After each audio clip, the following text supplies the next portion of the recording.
অন্তর্বর্তী সরকারের যুব ও ক্রীড়া উপদেষ্টা আসিফ মাহমুদের শত কোটি টাকা মারার প্রজেক্ট নীরবে চলছে বলে জানিয়েছেন সাংবাদিক ইলিয়াস হোসেন। নিজের ভেরিফাইড ফেসবুকে দেওয়া এক স্ট্যাটাসে এ তথ্য জানান তিনি। স্ট্যাটাসে সাংবাদিক ইলিয়াস হোসেন লেখেন, আসিফ নজরুলের চেলা আসিফ মাহমুদের শত কোটি টাকা মারার প্রজেক্ট নীরবে চলছে। একটি বাসায় বসে ঢাকা উত্তরের ১২৯টি ওয়ার্ড স্থানীয় প্রশাসকের ইন্টারভিউ নিচ্ছেন নাগরিক পার্টির যুগ্ম সদস্য সচিব আলাউদ্দিন মোহাম্মদ। মহাখালী ডিওএইচএস এর ৩১ নং রোডের ৪৬৯ নং বাসায় তৃতীয় তলায় চলছে রমরমা এই বাণিজ্য। ইলিয়াস আরও জানান, সর্বশেষ ইন্টারভিউ সহ লেনদেনগুলো করেন বৈষম্য বিরোধীর আবু সাইদ লিওন, যে আসিফ মাহমুদের ক্যাশিয়ার।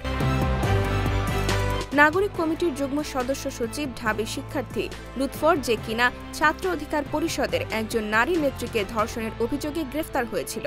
ধর্ষণের অভিযোগে অভিযুক্ত লুৎফর এই ভাইবা নেওয়ার সময় নাগরিক কমিটির প্রতিনিধি হিসেবে উপস্থিত ছিল। ১৫ মার্চ দুপুর ১১টার পর থেকে ইন্টারভিউ শুরু হয়।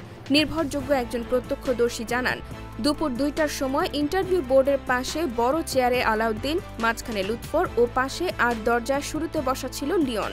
এভাবেই চলছে সংস্কার। ওয়ার্ড কাউন্সিলর প্রতি ৫০ লাখ। এইদিকে এই ঘটনার প্রেক্ষিতে উপদেষ্টা আসিফ মাহমুদ মঙ্গলবার রাতে তার ফেসবুকে এক পোস্ট করেন। পোস্টে তিনি লেখেন, প্রশাসক নিয়োগ হবার আগে আমাকেও একটু দয়া করে জানাবেন, যেহেতু সংশ্লিষ্ট মন্ত্রণালয়ের দায়িত্বে আছি, এতটুকু জানার অধিকার আমারও আছে।